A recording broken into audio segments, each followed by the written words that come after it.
Critical na ang tubig sa Buhisan Dam tungod sa padayong paghubas nini nunod-usab sa nasinating El Nino. Samtang water rationing gipatuman na sa MCWD sa pipila ka mga lugar sa dakbayan sa Sugbo. Ano yung report?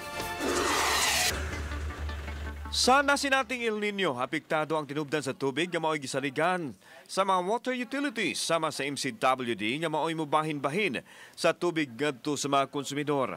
Sa dakbayan sa Sugbo ang Buhisan Dam usa sa gisaligan nga tinubdan sa water supply. Mao ni ang kahimtang karon sa Buhisan Dam diri sa dakbayan sa Sugbo usa ni sa mga surface water source sa MCWD. Kung ato makita, kung gani adto kini atong gibarugan tubig ni apan karon ng liki ng mga yuta.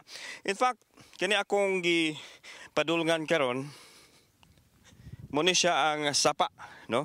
Nga usa sa mga tigom dinhi sa dam apan yung ato makita wala na tubig ang sapa. Sa daily monitoring sa Metro Cebu Water District kun MCWD, dako kaayo ang pagkunhod sa tubig sa dam. Aduna nalay 1,900 cubic meters ang pundong tubig sa Buhisan Dam. Diin labaw sa katunga ang nawagtang gikan sa 5,000 cubic meters sa kasarangan nga adlaw.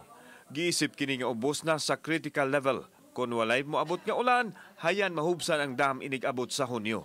Tawag na to critical level ang Buhisan Dam tungod nga less than 50%. Pero ang kanin manggong Buhisan Dam is only less than 5% sa ato ang daily production sa total nato nga service area. So gamay na lang jud kay ni siya og contribution. Gawas sa Buhisan Dam, miubos usab ang tubig sa Klupan Dam sa Talisay City nga aduna nalay 26,500 cubic meters. Mas ubos kini sa kanhi 33,000 cubic meters matag adlaw. Ang tubig sa Klupan maoy mag-supply sa Talisay City ug sa Central Cebu area. Gawas sa duha ka surface water source, ana ay groundwater source ang MCWD nga maoy gisaligan sa pagkakaron. Naamantay gibutang didto nga technology nga musawd siya sa tanan nga runoff sa Mananga River for the entire year, no? So at the onset of the El Nino, which is usually 3 months, anha ta nga ang katong nasawd na to nga tubig ato siyang bahin-bahinon, ato siyang i-manage hantod nga mobalik ang ting-uwan. Tungod sa padayong paghubas sa water source, gipatuman sa MCWD ang water rationing.